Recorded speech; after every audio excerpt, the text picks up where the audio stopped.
আমার আল্লাহ তাআলা বলেন, এরে আদম সন্তান, আমি তোমাদের জন্য এমন দুইটা ঠোঁট তোমাদের জন্য নির্ধারণ করেছি। ও মানুষ, তোমাদের বৈশিষ্ট্যগুলো তোমরা খেয়াল করে দেখো। তোমাদেরকে এমন করে বানাইছি আদম থেকে কিয়ামত পর্যন্ত কোটি কোটি মানুষ দুনিয়ায় আসবে, একজনের চেহারার সঙ্গে আর একজনের চেহারার মিল নাই।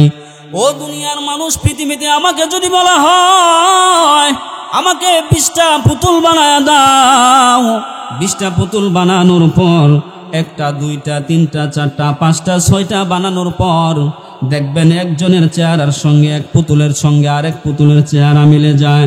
আমার আল্লাহ তাআলা আমাদেরকে এমন বৈশিষ্ট্য দিয়া বানাইলেন, বাপেরও যেই জায়গায় ঠোঁট, ছেলেরও সেই জায়গায় ঠোঁট, বাপেরও যেই জায়গায় চোখ, ছেলেরও সেই জায়গায় চোখ, মায়ের যেই জায়গায় হাত, ছেলেরও যেই জায়গায় হাত, দাদার যেই জায়গায় পা, ছেলেরও সেই জায়গায় পা। আমার আল্লাহ তাআলা আমাদেরকে এমন বৈশিষ্ট্য দিলেন, একই জায়গায় ঠোঁট, একই জায়গায় নাক, একই জায়গায় কান, একই জায়গায় চক্ষু, একই জায়গায় জিহ্বা, একই জায়গায় দাড়ি, একই জায়গায় চোখ, একই জায়গায় মোষ, একই জায়গায় নাক। এরপরেও একজনের চেহারার সঙ্গে আর একজনের চেহারার কোনো মিল নাই। অথচ কুকুরের দিকে তাকায় তো ঘুরে বান্দা, একটা কুকুর, 2টা কুকুর, 5টা কুকুর এক জায়গায় করে নাও, সব কুকুরকে একরকম দেখা যায়। বিড়ালকে 10টা বিড়ালকে এক জায়গায় রাখো, বিড়ালের চেহারা একরকম দেখা যায়। বাঘ 20টা 50টা এক জায়গায় রেখে দাও, একরকম দেখা যায়। অথচ আদম সন্তান, তোমাদেরকে এমন বৈশিষ্ট্য দিয়া বানাইলাম যে বৈশিষ্ট্য আমি অন্য কোনো মাখলুকের মধ্যে দিলাম না। আমি তোমাদেরকে এমন রিজিক দিলাম, যেমন তোমরা চিন্তা করে দেখো রে মানুষ, মাংসের সঙ্গে আলু দাও, আলুর সঙ্গে আবার মাছ লাগাও, আবার মাছ ভর্তা করে খাও, আবার চিংড়ি ভর্তা করে খাও, চিংড়ি ভুনা করে খাও, ডিম ভুনা করে খাও। তোমাদের যত হালাল খাবার আছে, হালাল খাবারগুলো তোমরা যেইভাবে ইচ্ছা সেইভাবে রেসিপি করে রান্না করে খেতে পারো। আও আল্লাহ, আমাদেরকে আল্লাহ তাআলা এমন বৈশিষ্ট্য দিলেন, যখন যেটা ইচ্ছা রেসিপি করে বিবি সাহেব রান্না করে দেয়, মজা করে খায়। 2টা আঙুল দিলেন, 2টা হাতের মধ্যে 10টা আঙুল দিলেন, আঙুলের মাধ্যমে যেইভাবে ইচ্ছা সেইভাবে মাখায় মাখায় খাইতে পারি। বিড়ালের দিকে তাকায় দেখেন, প্রত্যেকটা প্রাণীর মধ্যে খাবারের একটা সীমাবদ্ধতা থাকে। বিড়াল দুধ কলা ছাড়া অন্য কোনো খাবার সাধারণত খেতে চায় না, মুরগি আদার ছাড়া অন্য কোনো খাবার সাধারণত খেতে চায় না, বাঘ মাংস ছাড়া অন্য কোনো খাবার সাধারণত খেতে চায় না। প্রত্যেকটা প্রাণীর মধ্যে খাবারের একটা সীমাবদ্ধতা আছে, সীমাবদ্ধতা আমার আল্লাহ জানায় দেয়, ওয়ারাযাকনাহুম মিনাত তাইয়্যিবাত। আমি মানুষ তোমাদেরকে এমন বৈশিষ্ট্য দিলাম, এমন উত্তম রিজিকের ব্যবস্থা করে দিলাম। শুধু মাংস নয়, শুধু দুধ কলা নয়, শুধু আদার নয়, তোমাদের যে হালাল খাবারগুলো আছে প্রত্যেকটা হালাল খাবার যেইভাবে ইচ্ছা, ভুনা করে ইচ্ছা, ঝোল করে ইচ্ছা, ভর্তা করে ইচ্ছা, রেসিপি করে কত সুন্দর করে মজা করে খাইতে পারো। সুবহানাল্লাহ। ও মানুষ, আমি তোমাদের খাবারের মধ্যে কোনো সীমাবদ্ধতা রাখি নাই। ও মানুষ, আমি তোমাদেরকে এমন আরো বৈশিষ্ট্য দিলাম, এমন মর্যাদা দিলাম। চিন্তা করে দেখো রে মানুষ, তোমার মধ্যেও যৌন কামনা আছে, আবার কামনা আছে। তোমার মধ্যেও যৌন কামনা আছে, মুরগির মধ্যেও যৌন কামনা আছে, তোমার মধ্যেও যৌন কামনা আছে, বিড়ালের মধ্যেও যৌন কামনা আছে, তোমার মধ্যেও যৌন কামনা আছে, আবার কুকুরের মধ্যেও যৌন কামনা আছে। অথচ দেখো তাদের মধ্যে পার্থক্য হইল, তাদের মাথায় কোনো আকল নাই, কোনো বুদ্ধি নাই। আমি মানুষ তোমাদেরকে আকল দিলাম, মেধা দিলাম, বুদ্ধি দিলাম। এজন্যই বিড়ালের মতো, কুকুরের মতো ভাদ্র মাসে রাস্তার মধ্যে আকাম কাম শুরু করো না। আমি তোমাদেরকে বুদ্ধি দিলাম, মেধা দিলাম, এজন্য তোমাদের যৌন কামনা লালসা মেয়েকে বিয়ে করার পর নিরালায় নির্জনায় তোমরা তা পূর্ণ করো। বলেন ঠিক না ব্যাঠিক? আল্লাহ রাব্বুল আলামিন আমাদেরকে এমন বৈশিষ্ট্য দিলেন, এমন বৈশিষ্ট্য, ও বান্দা, এমন বৈশিষ্ট্য যদি সারা রাত বর্ণনা করো ওই বৈশিষ্ট্য শেষ হবে না। আমার আল্লাহ রাব্বুল আলামিন আমাদেরকে শুধু মর্যাদা, এমন মর্যাদা মাখলুকদের উপর মর্যাদা দেয় নাই, মাখলুকদের উপর শ্রেষ্ঠতা দেয় নাই, বরং জিন জাতিদের থেকেও আল্লাহ তাআলা আমাদেরকে এমন শ্রেষ্ঠতা দিলেন, এমন মর্যাদা দিলেন।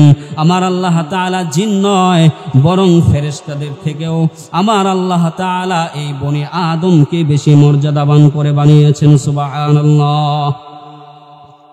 একদল ফেরেশতা আছে, এই ফেরেশতারা হলো সাধারণ ফেরেশতা। এই ফেরেশতাদের থেকে ওলি আউলিয়া পীর সাহেব যারা হয় এরা হয় মর্যাদাবান। সুবহানাল্লাহ। সাধারণ ফেরেশতা যারা হয় আর ওলি আউলিয়া যারা হয়, ওলি আউলিয়া পীর সাহেব, এই পীর সাহেব হক্কানি আলেম আল্লাহর ওলি, এরা সাধারণ ফেরেশতাদের থেকে মর্যাদাবান। আরেক দল ফেরেশতা আছে, এরা হলো বিশেষ শ্রেণীর ফেরেশতা, সম্মানিত ফেরেশতা। জিব্রাইল, মিকাইল, ইসরাফিল, আজরাইল। আল্লাহ জানায় দেয় আমি আদম সন্তানদেরকে এমন বিশেষ শ্রেণীর ফেরেশতাদের থেকেও মর্যাদা করে বানাইছি। এমন মর্যাদা করে বানাইলাম, এমন মানুষ যারা নবী রাসূল আউলিয়া, নবী রাসূল শ্রেণীর মানুষগুলা এমন বিশিষ্ট শ্রেণীর ফেরেশতাদের থেকেও মর্যাদাবান হয়। আমার আল্লাহ বলে আমি মানুষদেরকে যেমন বৈশিষ্ট্য দিলাম, যেমন মর্যাদা দিলাম, যেমন সম্মান দিলাম, যেমন ইজ্জত দিলাম, আমি আল্লাহ তাআলা এমন অপমান করলাম, এমন অপদস্থ করলাম, যেমন অপমান তেমন সম্মান, যেমন সম্মান তেমন অপমান। যেমন ফেরেশতাদের থেকেও আল্লাহ তাআলা সম্মান দিলেন, জিন জাতিদের থেকেও আল্লাহ তাআলা আমাদেরকে সম্মান দিলেন, সমস্ত মাখলুকদের থেকে আল্লাহ তাআলা আমাদেরকে সম্মান দিলেন। আমার আল্লাহ বলেন যেমন সম্মান যেমন মর্যাদা, আবার তেমন অপমান আছে। কেমন অপমান? আল্লাহ জানায় দেয় উলাইকা কাল আনআম।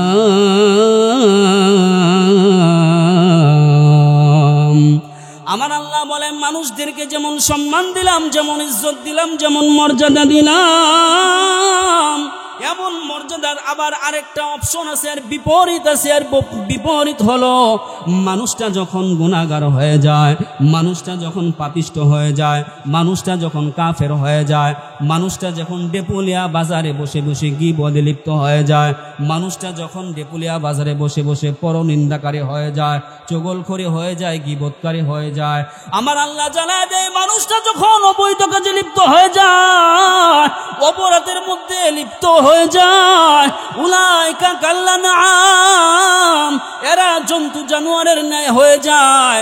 না না, জন্তু জানোয়ারের ন্যায় নয়, বাল হুম আদল, বরং এই কুকুরের থেকেও নিকৃষ্ট হয়ে যায়। বলেন নাউজুবিল্লাহ। তাহলে ভাইরা আমার, কোরআন থেকে কথা বোঝার চেষ্টা করুন। আল্লাহ তাআলা প্রথম আয়াতে বলতেছে ওয়ালাকাদ কাররামনা বানি আদম ওয়া হামালনাহুম ফিল বার ওয়াল বাররি ওয়াল বাহরি ওয়ারযাকনাহুম মিনাত তাইয়্যিবাত। আদম সন্তানকে যেমন ইজ্জত দিলাম, যেমন সম্মান দিলাম, যেমন মর্যাদা দিলাম, অন্য আয়াতে বলতেছে এই আদম সন্তানরা ইজ্জত সম্মান থেকে বের হইয়া গুনাহ করতে করতে, গীবতে লিপ্ত হইতে হইতে, পরনিন্দায় লিপ্ত হইতে হইতে, চার দোকানে বৈশা মমতাজের গান শুনতে শুনতে, বাজারে বৈশা অপরজনের বদনাম করতে করতে, বালহুম আদল উলাইকা কাল আনআম, প্রথমে বলে কুকুরদের ন্যায় হয়ে যায়, প্রথমে বলতেছে বিড়ালদের ন্যায় হয়ে যায়, প্রথমে বলতেছে সিংহদের ন্যায় হয়ে যায়, প্রথমে বলতেছে জন্তু জানোয়ারের ন্যায় হয়ে যায়। না না না, আল্লাহ বলতেছে বালহুম আদল, বরং এদের থেকেও নিকৃষ্ট হয়ে যায়। নাউজুবিল্লাহ কোন। তাহলে আমরা যদি পাপাচারে লিপ্ত হয়ে যাই, পাপিষ্ট হয়ে যাই, গীবতে লিপ্ত হয়ে যাই, চোখের গুনায় লিপ্ত হয়ে যাই, মিথ্যায় লিপ্ত হয়ে যাই, জবান দিয়ে বারবার মমতাজের গান গাই, জবান দিয়ে বারবার আতিফ আসলামের গান গাই, জবান দিয়ে বারবার অপরের নামে বদনাম করি, আল্লাহ বলতেছে এই জন্তু জানোয়ার এদের ন্যায় নয়, বরং এদের থেকেও নিকৃষ্ট হয়। এদের থেকে নিকৃষ্ট হলেও কোথায় স্থান? আমার আল্লাহ বলে এদের থেকে নিকৃষ্ট হলে কোথায় স্থান? আল্লাহ বলতেছে ইয়াউমা হুম বারিজুন লা ইয়াখফা আলাল্লাহি মিনহুম শাই। আমার আল্লাহ বলতেছে এরা যদি পাপাচারে লিপ্ত হয়, গুনাহে লিপ্ত হয়, এরা যদি পাপাচারে লিপ্ত হয়, বান্দা তোমাদেরকে ধরা হবে। ওই দিন তোমাদেরকে ধরা হবে। কোন দিন ধরা হবে? আমার আল্লাহ জানায় দেয় ইয়াউমা হুম তুয়াল্লুনা মুদবিরিন মা লাকুম মিনাল্লাহি মিন আসিম। ওই দিন তোমাদেরকে এমন ভাবে ধরা হবে পিছনের দিকে পালাইতে চাইবারে বান্দা, আমি আল্লাহ ছাড়া সাহায্যকারী কেউ থাকবে না। ইয়াউমা হুম বারিজুন লা ইয়াখফা আলাল্লাহি মিনহুম শাই। ওই দিন তোমাদের সমস্ত হিসাব নিকাশ নেওয়া হবে। লা ইয়াখফা আলাল্লাহি মিনহুম শাই, আল্লাহর কাছে কোনো কিছু লুকানো থাকবে না। ওই কিয়ামতের ময়দানে যেই সন্তানদের জন্য আজকে মানুষদেরকে ঠকাও, আজকে দালালি করো, চুগলখড়ি করো, যেই সন্তানদের জন্য আজকে বাটপারি করো, সিটারি করো, যেই সন্তানদেরকে দেখলে আজকে তোমার চোখ শীতল হয়, কলিজা ঠান্ডা হয়, কাল কিয়ামতের কঠিন ময়দানে ওই সন্তানটাকে দেখলে তোমার রাগ হবে, তোমার দুঃখ হবে, তোমার কষ্ট লাগবে। আহারে কার জন্য শরীরের রক্তটা পানি করে ফেললাম, আহারে কার জন্য মাথার গাম পায়ে ফেলেছিলাম, আহারে কার জন্য সকালে বাড়ি থেকে বের হইতাম আবার সন্ধ্যায় বাড়ি ফিরতাম গো। আজকে এই সন্তান আমার নামে নালিশ দেয়, বলে আহারে আমাকে দিন শিক্ষা দেয় নাই। এমন নালিশ দিয়া তোমাকে জাহান্নামের আগুনে পাঠাবে। বলেন নাউজুবিল্লাহ। জাহান্নামের আগুনের কথা শুনলেই তো আমাদের কোনো কিছু যায় আসে না। ছোটকাল থেকে শুধু বলে আসলাম আর শুনে আসলাম, অথচ আল্লাহ শয়তানকে জানায় দেয়। ওই যে শুরুতে বললাম, শয়তান বলতেছে আল্লাহ গো, যেহেতু আমাকে ফেরেশতা থেকে ইবলিস বানায়া দিলা, আমাকে আল্লাহ বঞ্চিত করে দিলেন, আমাকে যদি কিয়ামত পর্যন্ত হায়াত দেন আল্লাহ গো, আমি আপনার আদম সন্তানদেরকে জাহান্নামী বানায়া ফেলবো। আল্লাহ উল্টা জানায়া দেয়, ক্বালা ফাযহাবু ফামান তাবিআকা মিনহুম ফাইন্না জাহান্নামা জাযাউকুম জাযাআম মাগফুরা। তোর যারা অনুসারী হবে, অনুগামী হবে, তাদেরকে আমি আল্লাহ জাহান্নামে পাকড়াও করব। জাহান্নামের কথা শুনলে তোদের কিছু যায় আসে না। জাহান্নাম জাহান্নাম শুধু শুনলাম, জাহান্নামের আগুনটা কেমন বান্দারে একবার ভাবস না। এই জাহান্নামের আগুনটা কেমন? পয়গম্বর বলে জাহান্নামের আগুনকে 1000 বছর পর্যন্ত জ্বালানো হয়েছে। 1000 বছর পর্যন্ত জ্বালানো হওয়ার পরে জাহান্নামের আগুন লাল হয়েছে। আবার 1000 বছর পর্যন্ত জ্বালানো হইতে হইতে জাহান্নামের আগুন সাদা হয়েছে। আবার জাহান্নামের আগুন 1000 বছর পর্যন্ত জ্বালানো হলো, এরপরে জাহান্নামের আগুনটা অন্ধকার হয়ে গেল। দুনিয়ায় আমরা যদি মোমবাতির মধ্যে আগুন জ্বালাই, এই আগুন থেকে অন্ধকারে আমরা আলো পাই, উপকৃত হই। কিন্তু জাহান্নামে কোন দিকে অন্ধকার আর কোন দিকে কালো আগুন ধরার কোনো ক্ষমতা নাই। পয়গম্বর বলে জাহান্নামে ছোট শাস্তিটা যার হবে, তাকে এক জোড়া জুতা পরিয়ে দেওয়া হবে। আগুনের জুতা পরানোর কারণে এই মানুষটার মাথার মগজগুলা টকবক টকবক করতে থাকবে, পেটের নাড়ি বুড়িগুলো গলে গলে পায়খানার রাস্তা, পেশাবের রাস্তা দিয়া পড়তে থাকবে গো। এই জাহান্নামীটা চিল্লাইতে থাকবে আর মালিক ফেরেশতাকে ডাকবে, ওরে মালিক ফেরেশতা, দুনিয়ায় টাকার দাপট ছিল, দুনিয়ায় ক্ষমতা ছিল, শক্তি ছিল, ওরে মালিক যেখানে ঘুষ খাওয়ানো লাগতো ঘুষ খাওয়াই দিতাম। লাইন যদি 100 জনের পিছনে হয়তো ঘুষ খাওয়ায়া পিয়নদের 10টা টাকা দিয়া, 50টা টাকা দিয়া, 5000 টাকা দিয়া লাইনের আগে চলে যাইতাম। ওরে মালিক তুমি তো ওই জাহান্নামটারে পাহারা দাও, ও মালিক দেখো আমাদেরকে বের করা যায় কিনা। যদিও তোমাকে ঘুষ খাওয়াইতে পারবো না, দেওয়ার মতো কোনো কিছু নাই। মালিক ফেরেশতা 40 বছর পর জাহান্নামীদেরকে জবাব দিবে, ক্বালা ইন্নাকুম মাকিসুন, তোমরা এখানে জ্বলতে থাকো, এখানে অপদস্থ হতে থাকো, আমার কিছু করার নাই। এই জাহান্নামীরা মালিক ফেরেশতার জবাব শুনে আল্লাহর কাছে ফরিয়াদ করবে, রব্বানা খুরিজনা মিনহা ফাইন উদনা ফাইন্না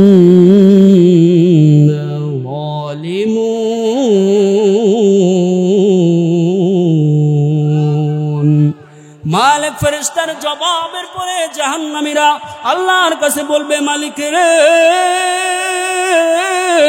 দুনিয়ায় দাপট ছিল, টাকার ক্ষমতা ছিল মালিক, যেখানে ঘুষ খাওয়ানো লাগতো ঘুষ খাওয়াই দিতাম, মামলা হইলে টাকা দিয়া ডিসমিস করে ফেলতাম, উকিলরে সব বুঝায় ফেলতাম, মেজররে বুঝায় ফেলতাম, এমপি মন্ত্রীরে বুঝায় ফেলতাম।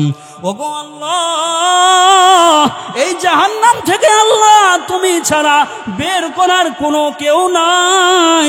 আখরিজনা মিনহা, আল্লাহ আমাদেরকে একটা বার সুযোগ দাও, একটা বার বের করে দাও।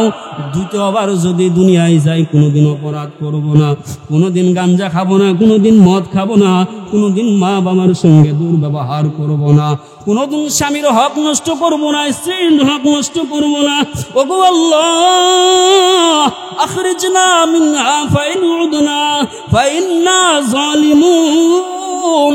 আল্লাহ গো, একটা বার বের করেন, একটা বার সুযোগ দেন, একটা বার সুযোগ দেন। আল্লাহ দুনিয়ার দ্বিগুণ সময় পার হওয়ার পরে জাহান্নামীদেরকে ধমক দিয়া বলবেন, ক্বালা খসাউ ফিহা ওয়ালা তুকাল্লিমুন। আমার আল্লাহ তাআলা জাহান্নামীদের কথার উত্তরে এমন একটা ধমক দিবেন, এই ধমক খাওয়ার পরে জাহান্নামীরা আর একটা টু শব্দ করবে না, সবাই হতভম্ব হয়ে যাবে, ভয় পেয়ে যাবে। একটা জাহান্নামীও আর নাড়াচাড়া করবে না, শব্দ তো দূরের কথা। জাহান্নামীরা দিন যায় তো দিন যায়, নিজেরা নিজেরা গল্প করবে, আহারে দুনিয়ায় যদি কষ্ট পাইতাম ধৈর্য ধারণ করতাম, ধৈর্যের পরে কোনো একটা রেজাল্ট আসতো। দুনিয়ায় যদি একটা বিপদ আপদ আসতো, ধৈর্য ধারণ করতাম, শেষে কোনো না কোনো রেজাল্ট আসতো, ফলাফল আসতো। মামলা যদি হইতো 1 বছর 2 বছর 14 বছর গেলেও একটা না একটা রেজাল্ট আসতো। হাসপাতালে যদি রোগী থাকতো, রোগী 3 মাস 4 মাস 5 মাস বেডের মধ্যে পড়ে আছে, হয়তো রোগী সুস্থ হয়ে যাইতো, না হয় কবরে চলে যাইতো, একটা না একটা রেজাল্ট তো আসতো গো। এই যে জাহান্নামে আমরা হাজার হাজার বছর ধরে জ্বলি গো, এই আগুন তো নিবে না, কমে না, বরং দিন দিন বাড়ে। জাহান্নামীরা বলবে, সাওয়াউন আলাইনা আজযানা আম সাবারনা মা লানা মিন মাহিস। জাহান্নামীরা বলবে, আমরা জাহান্নামে ধৈর্য ধরি আর না ধরি আমাদের জন্য সমান সমান হয়ে গেল, এভাবেই জ্বলতে থাকবে জ্বলতে থাকবে। আল্লাহর কাছে বলবে, আল্লাহ মালিক ফেরেশতাকে বললাম, মালিক একটু বের করার ব্যবস্থা করো। মালিক ফেরেশতা কথা শুনে নাই, আপনার কাছে আবদার করলাম, আল্লাহ একটা বার সুযোগ দেন, দুনিয়ায় পাঠায় দেন। আল্লাহ আপনি শুনলেন না, ধমক দিয়া দিলেন। ওগো আল্লাহ, জাহান্নাম থেকে বের করতেও বলি না, আরেকবার সুযোগ চাই না গো আল্লাহ। এই আগুনে জ্বলতে জ্বলতে গো আল্লাহ গলাটা কাঠ হয়ে গেছে, পিপাসিত হয়ে গেলাম। চৈত মাসে যারা রোজা রাখছেন, আগে গের মুরব্বী, চৈত মাসের রোজা কে কে রাখছেন? চৈত মাসে যারা রোজা রাখছেন, সকাল থেকে সন্ধ্যা পর্যন্ত না খাইলে গলা কেমন কাঠ হয়ে যায়। মনে হইতেছে সাগর যদি ফালায় দেয়, পুরা সাগর আমার পেটের মধ্যে ঢুকে যাবে। ঠিক কিনা বলেন? আওয়াজ দিয়া বলেন ঠিক না ব্যাঠিক? পুকুরের মধ্যে যদি আমাকে ফেলে দেওয়া হয়, পুকুরের পানি সব আমার পেটের মধ্যে ঢুকে যাবে। এমন পিপাসা লাগে, গলাটা কাঠ হয়ে যায়। ওগো আল্লাহ, হাজার হাজার বছর জ্বলার কারণে আল্লাহ গলাটা কাঠ হয়ে গেছে গো আল্লাহ, পিপাসিত হয়ে গেলাম। ও আল্লাহ গো, সুযোগ দিলেন না, জাহান্নাম থেকে বের করলেন না। আল্লাহ একটা শেষ আবদার গো আল্লাহ, আমাদেরকে একটু পানির ব্যবস্থা করে দেন, পানি পান করব। আল্লাহ রাব্বুল আলামিন 40 বছর পর জিব্রাইলকে বলবে, রে জিব্রাইল, এই জাহান্নামীরা কি চায়? আল্লাহর কাছে জবাব দিবে, আল্লাহ গো, এরা নাকি আগুনে পুড়তে পুড়তে পিপাসিত হয়ে গেছে, এরা একটু পানি চায়, পানি পান করতে চায়। আল্লাহ বলবে, হা হা, বৃষ্টির ব্যবস্থা করে দাও। যখন এই কথা বলবে, সাথে সাথে আকাশের মধ্যে এক খণ্ড লাল মেঘ চলে আসবে। জাহান্নামীরা একে অপরের সঙ্গে বলা বলি করবে, রে জাহান্নামীরা,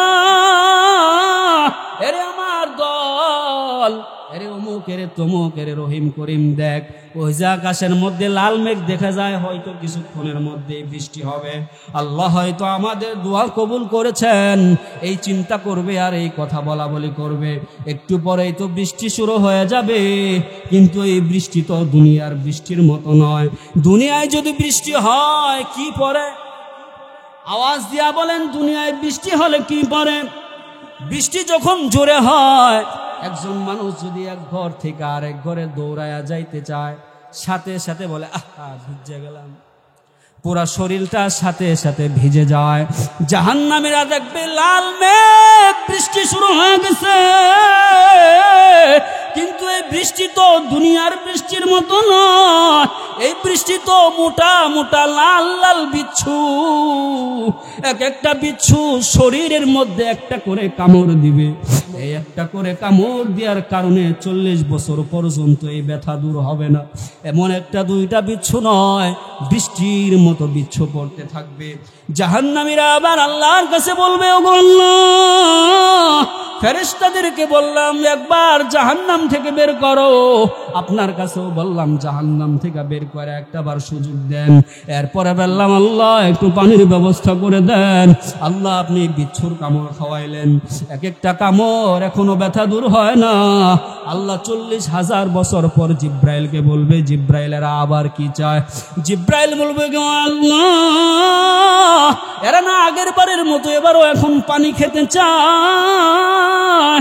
আল্লাহ বলবে, হ্যাঁ বৃষ্টির ব্যবস্থা করে দাও। জাহান্নামীরা আবার দেখবে আকাশের মধ্যে এখন কালো মেঘ, আগের বার দেখেছিল লাল মেঘ, এবার দেখবে কালো মেঘ।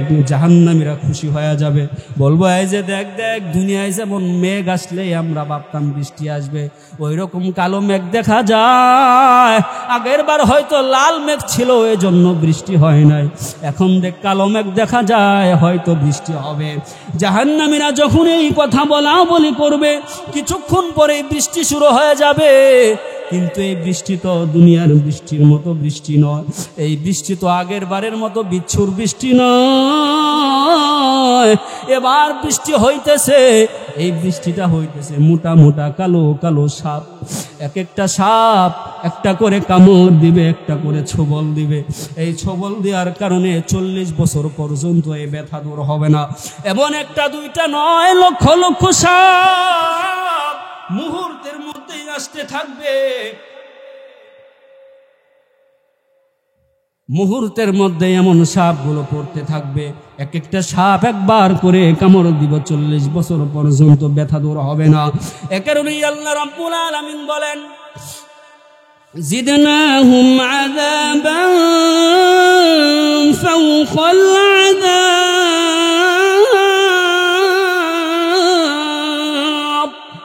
আমার আল্লাহ বলেন, এজন্যই আল্লাহ তাআলা কুরআনের মধ্যে জানায় দিলেন, এরে নাফরমান, ময়মনসিংহ থেকে আয়েশা, ময়মনসিংহের আজাদি হুজুর কোরআনের কথা শুনাইছিল, কোরআন দিয়া সতর্ক করেছিল, জাহান্নামের ভয় দেখাইছিল, কোনো পরোয়া করে নাই।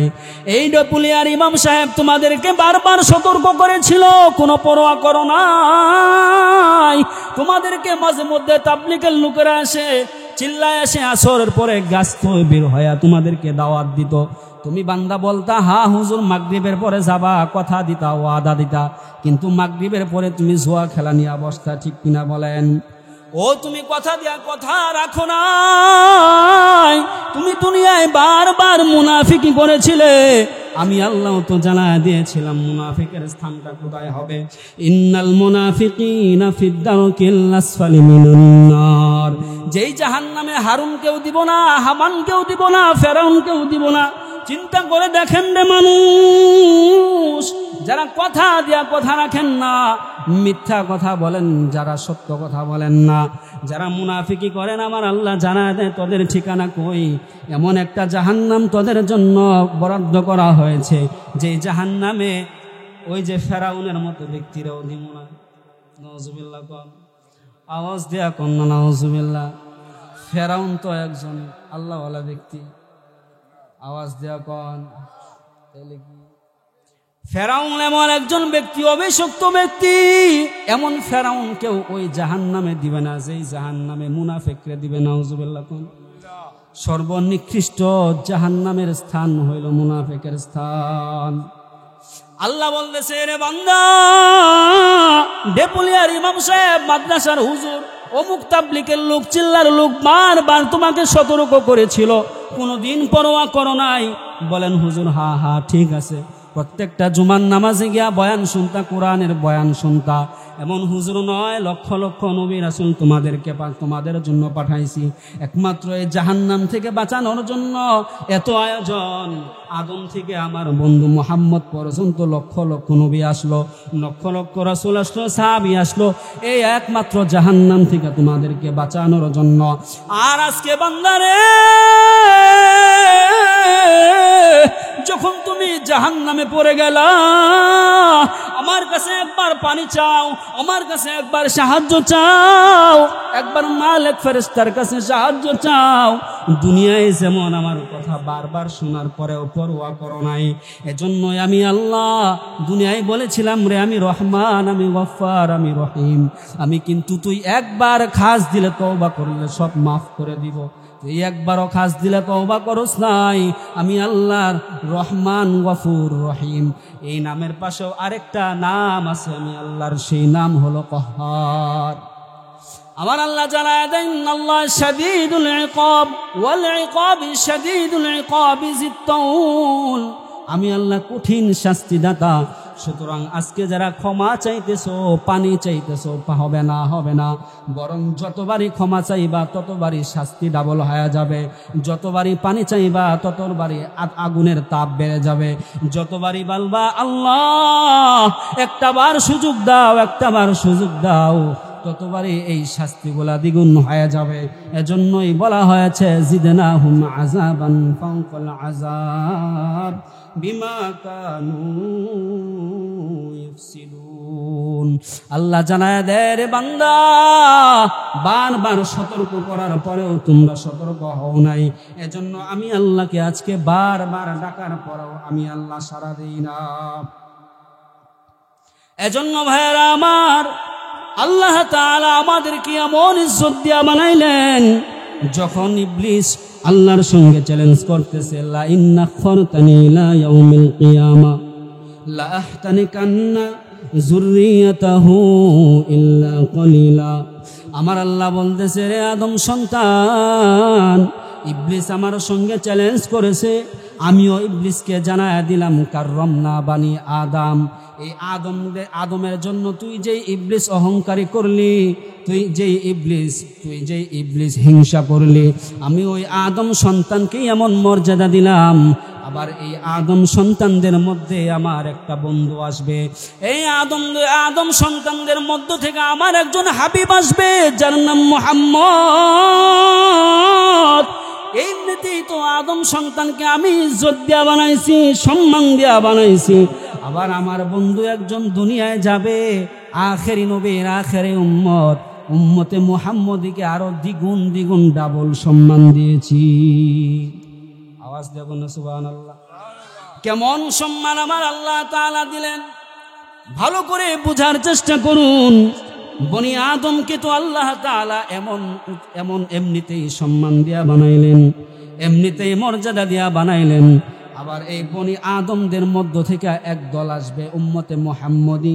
এই উম্মতে মুহাম্মদীকে আদম থেকে কিয়ামত পর্যন্ত যত মানুষ, অর্থাৎ আদম থেকে আখেরি নবী পর্যন্ত যত নবী রাসূল, প্রত্যেকটা নবী রাসূলের লিডার হইল এই উম্মতে মুহাম্মদী। এর আগে আগে জান্নাতে চলে যাবে। আমার পয়গম্বর বলে, এমন সম্মান আল্লাহ তাআলা আমার উম্মতকে দিলেন, মুসা আলাইহিস সালাম পর্যন্ত আল্লাহর কাছে বলে, ও আল্লাহ, আমার নবীগিরি দরকার নাই, আমাকে উম্মতে মুহাম্মদী বানায়া দাও। সুবহানাল্লাহ। কোন ঈসা নবী পর্যন্ত বলে, আল্লাহ গো, আমার নবীগিরি দরকার নাই, রাসূলগিরি দরকার নাই, আল্লাহ শুধু উম্মতে মুহাম্মদী বানায়া দাও। এই উম্মতে মুহাম্মদীর জন্য আল্লাহ তাআলা এমন ইজ্জত রেখেছেন, এমন সম্মান রেখেছেন। আমি শুধু আপনাদেরকে কথাই বোঝাতে যাচ্ছি যে আমাদের সম্মান আজ কোথায়। আমাদের সম্মান হলো সর্বোচ্চ স্তরের, অথচ আমরা গুনাহ করতে করতে পাপিষ্ঠ হইতে হইতে উলাইকা কাল আনআমি বাল হুম আদল, কুকুরের থেকেও নিকৃষ্ট হয়ে গিয়েছে। ঠিক কিনা বলেন? এজন্য আমাদের সম্মানটা বোঝার চেষ্টা করুন। যেই নবী রাসূলুল্লাহ পর্যন্ত আল্লাহর কাছে দোয়া করে, মালিক রে আমার নবীগিরি লাগবে না, রাসূলগিরি লাগবে না, উম্মতে মুহাম্মদী হিসেবে আমাকে কবুল করো। ওই পয়গম্বর বলতেছে, মুসা পয়গম্বর আল্লাহর কাছে দোয়া করে, আল্লাহ আমি একটা তাওরাতের মধ্যে এমন একটা উম্মতের কথা পাইলাম, এমন একটা নবীর কথা পাইলাম, যে উম্মতের দলেরা একজন আরেকজনের সঙ্গে মুসাফা করলে তাদের সগীরা গুনাহগুলো মাফ হয়ে যাবে। মুসা পয়গম্বর আল্লাহর কাছে দোয়া করে, মালিক রে তাওরাতের মধ্যে একটা উম্মতের কথা পাইলাম গো আল্লাহ, যে উম্মতেরা একজন আরেকজনকে সালাম দিলে সাথে সাথে তাদের নেকি লেখা হবে, সুবহানাল্লাহ। যে উম্মতের দল মা বাবার দিকে একবার ভালোবাসার নজরে তাকাইলে, একবার শুধু ভালোবাসার নজরে তাকাবে, মায়ার নজরে তাকাবে, দয়ার নজরে তাকাবে। বাবা বুড়া হয়ে গেছে, এখন বাবার দিকে কেমনে তাকায়? বুড়া এটা মরেও না, ঠিক কিনা বলেন? বিশেষ করে ছেলের বউরা বলে, মা যদি বৃদ্ধ হয়ে যায় বলে, আল্লাহ দুনিয়ায় কত বুড়ি লয়ে যেতেছে, এই বুড়ি নেয় না, ঠিক কিনা বলেন? অথচ আমার পয়গম্বর বলতেছে, আল্লাহ আমার উম্মত যে আমার উম্মতকে যে সম্মান দিয়েছেন, এর মধ্যে একটা সম্মান হইল, কেমন সম্মান? এই উম্মত গুনাহগার উম্মত, এরা তো সবার টাকা পয়সা হবে না, গরিব মানুষ, এদের হজে যাওয়ার সামর্থ্য নাই। এই গুনাহগার উম্মত তার মায়ের দিকে একবার ভালোবাসার নজরে তাকাবে, আমার আল্লাহ তার আমল নামা একটা কবুল হজের সওয়াব লিখে দিবেন, সুবহানাল্লাহ। এজন্য আজকে দেখে মার দিকে তেরা চোখে থাকবেন, যে বুড়িটা মরেও না, ঠিক কিনা বলেন? এজন্য পয়গম্বর বলেছেন, দুনিয়ায় তোমার জন্য দুইটা জান্নাত আছে, দুইটা জাহান্নাম আছে। দুইটা জান্নাত তোমার মা বাবা, আবার দুইটা জাহান্নাম তোমার মা বাবা। মা বাবা যদি সন্তুষ্ট থাকে তুমি ধৈরা নাও, দুইটা জান্নাত তোমার জন্য ওয়াজিব হয়ে গেছে। আর যদি মা বাবা অসন্তুষ্ট থাকে তুমি ধৈরা নাও, দুইটা জাহান্নাম তোমার জন্য ওয়াজিব হয়ে গেছে। মুসা পয়গম্বর আল্লাহর কাছে বলে, আল্লাহ একটা উম্মতের কথা পাইলাম গো আল্লাহ, এই উম্মতেরা সবার আগে জান্নাতে যাবে গো আল্লাহ, আমাকে আল্লাহ ওই আম্মাকে আমার জন্য ওই উম্মত কবুল করে নাও। আল্লাহ বলে, না রে মুসা, এই উম্মত তোমার নয়, এই উম্মত আমার বন্ধু মুহাম্মদের, সুবহানাল্লাহ। মুসা পয়গম্বর আল্লাহর কাছে দোয়া করে, মালিক রে তাওরাতের মধ্যে একটা উম্মতের কথা পাইলাম, এরা কিয়ামতের ময়দানে একজন আরেকজনের জন্য সুপারিশ করবে, আর এদের সুপারিশ আল্লাহ আপনি কবুল করিয়া নেবেন। ও আল্লাহ ওই উম্মত আমার জন্য কবুল করেন। আল্লাহ বলে, না রে মুসা, ওই উম্মত তোর না, ওই উম্মত তোর না, ওই উম্মত ঈসার না, ওই উম্মত ইয়াকুবের না, ওই উম্মত ইব্রাহিমের না, ওই উম্মত আমার বন্ধু মুহাম্মদের। তাইলে বুঝেন আমরা কতটা সম্মানী, কতটা মর্যাদাবান। আল্লাহ তাআলা বলেন, বনি আদমকে এবং উম্মতে মুহাম্মদীকে এমন এমন সম্মান দিয়েছি, এমন সম্মান মর্যাদা পাওয়ার পরে ওই বনি আদম গুনাহ করতে করতে কুকুরের থেকে অনেক নিকৃষ্ট হয়ে যায়। আমি যে শয়তানের সঙ্গে চ্যালেঞ্জ করলাম, শয়তান আমার যারা খাঁটি ইমানদার বান্দা, এদের সঙ্গে তোরা পারবি না, এদেরকে তোরা জাহান্নামী করতে পারবি না। আজকে বনি আদম দেখি শয়তানের অনুসরণ করে। আজকে থেকে শয়তানের অনুসরণ কে কে করবেন? দুইটা হাত তুলে দেখান। যাক, সবাই মনোযোগ সহকারে আওয়াজ শুনতেছে। আমরা শয়তানের অনুসরণ করব, শয়তানের অনুকরণ করব নাকি আল্লাহর অনুকরণ করব? এজন্য ভাইরা আমার, আল্লাহর অনুকরণ করতে হলে আল্লাহ বলেন, আল্লাহর অনুকরণ করতে হলে আল্লাহ বলেন, যে পাপের মধ্যে তোমরা ডুবে আসো ওই পাপ থেকে আগে তওবা করে খালেস দিলে তওবা করো। আল্লাহ বলেন, গাফিরিজ যামবি ওয়া কাবিলিত তাওবি শাদীদুল ইকাবি যিত-তাওল, লা ইলাহা ইল্লা হুয়া ইলাইহিল মাসির। ও ভাইরা আমার, ভালো করে বুঝে নিবেন, একজন মানুষকে যদি আপনি আদেশ দেন, আদেশ দেওয়ার আগে আপনাকে ওই মানুষটাকে ওই কাজ সম্পর্কে জানাইতে হবে। আপনি যদি একজন মানুষকে ঢাকা পাঠানো, ভাই আমার তাড়াতাড়ি ঢাকা যাও, কালকেই ফিরে আসবে। আপনি যদি এখন ঢাকা না চেনা দেন, এখন যদি বলেন তাড়াতাড়ি ঢাকা গিয়া তাড়াতাড়ি চলে আসবা, ওই লোকটা জীবনে ঢাকা যায় নাই। আপনাকে আগে ওই লোকটাকে ঢাকার পরিচিতি করতে হবে, ঢাকার অ্যাড্রেস দিতে হবে, ঢাকার ঠিকানা দিতে হবে, এরপরে বলতে হবে তাড়াতাড়ি যাও, তাড়াতাড়ি ফিরে আসবা। সন্তানকে যদি বাজারে পাঠানো, সন্তান তাড়াতাড়ি বাজারে যায় 5 মিনিটের মধ্যে চলে আসবা, অথচ সন্তান জীবনে বাজারে যায় নাই। আপনি যদি সন্তানকে বলেন 5 মিনিটের মধ্যে চলে আসবা, এটা বোকামি হবে। এই জন্য সন্তানকে আগে বাজারে চিনাইতে হবে, সন্তানকে আগে বলতে হবে এখানে মেন রোডে যাবা, ওইখান থেকে রিক্সায় উঠবা, রিক্সায় থেকে বাজারে যাবা, বাজারের ডান পাশে দেখবা অমুকের দোকান। এইভাবে চিনাই দিতে হবে। আমার আল্লাহ বান্দাদেরকে যখন নির্দেশ দেন, আদেশ দেওয়ার আগে ওই কাজ সম্পর্কে আল্লাহ তাআলা নিজেই পদ্ধতি শিখায় দেন। আল্লাহ বলে ওয়াকাবিলত তাওবিশ শাদীদিল ইকাব, আমি আল্লাহ কঠিন শাস্তি দাতা, আমি আল্লাহ কঠিন শাস্তি দাতা। আমি আল্লাহর দিকে ফিরতে হবে, লা ইলাহা ইল্লা হুয়া ইলাইহিল মাসির, আমার দিকেই আসতে হবে। আমি আল্লাহ জাহান্নামে পাকড়াও করব, শাস্তি দিব, কঠিন শাস্তি দিব। আমার আল্লাহ কঠিন শাস্তি দেওয়ার আগে পদ্ধতি শিখায় দেয়, এরে বান্দা কঠিন শাস্তি না পাওয়ার জন্য তোমার কি করতে হবে? গফিরিজ যামবি ওয়া কাবিলিত তাওব, আমি আল্লাহ পাপ ক্ষমাকারী, আমি আল্লাহ তওবা কবুলকারী। আমার আল্লাহ আগে পাপের কথা বললেন, পরে তওবার কথা বললেন। আগে পাপের কথা কেন বললেন? আল্লাহ জানেন মানুষ পাপের মধ্যে লিপ্ত হবে, পাপের সাগরে হাবুডুবু খাবে, এজন্য আল্লাহ বলতেছে পাপের কথা, এরপরে তওবার কথা। বান্দা আমার পাপের মধ্যে ডুবে যাবে, ওই পাপ থেকে উঠে এসে আমি আল্লাহর কাছে একবার খাস দিলে চোখের পানিটা ছেড়ে দিয়া বলবে, মালিক রে, আপনি ছাড়া আর কোনো রহমান নাই, কোনো গফুর নাই, কোনো প্রভু নাই। আল্লাহ, জাহান্নামের শাস্তিটা বড় কঠিন শাস্তি রে আল্লাহ, পিছনে আমার কোনো নেক আমল নাই, একটা মাত্র নেকি নাই। আল্লাহ সমস্ত গুনার দিকে তাকাইয়া আল্লাহ আপনার কাছে ভিক্ষা চাইতেছি, আর কোনোদিন গুনাহ করব না, অপরাধে লিপ্ত হব না। এইভাবে যদি বান্দা তুমি তওবা কবুল করতে পারো, আমি আল্লাহ শুধু তওবা কবুলই করব না, বরং আমার আল্লাহ জানায় দেয়, ইল্লা মান তাবা ওয়া আমানা ওয়া আমিলা আমালান সালিহা ফাউলাইকা ইউবাদদিলুল্লাহু সাইয়্যাতিহিম হাসানাত। আমি আল্লাহ শুধু তোমার তওবা কবুল করব না রে বান্দা, বরং তুমি যত গুনাহ করেছিলে, যত চুগলখড়ি করেছিলে, যত নিন্দা করেছিলে, যত অপরাধের মধ্যে লিপ্ত ছিলে, সমস্ত গুনাহগুলো নেকি দ্বারা পরিবর্তন করে দিব। এজন্য আল্লাহর অনুসরণ করার দরকার আছে না নাই? আমাদের যে সম্মান, এই সম্মান বজায় রাখার দরকার আছে না নাই? আজ থেকে বনি আদম এবং উম্মতে মুহাম্মাদের সম্মান কে কে বজায় রাখবেন?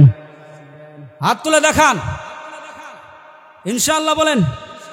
আমাদের সম্মান কিভাবে বজায় থাকবে? যদি কোনো গুনার মধ্যে লিপ্ত না হই, তাহলে আমাদের সম্মান বজায় থাকবে। আল্লাহ সুবহানাহু ওয়া তাআলা আমাদের সম্মান অটল রাখার তৌফিক দান করুন। ওয়া আখিরু দাওয়ানা আলহামদুলিল্লাহি রাব্বিল আলামিন।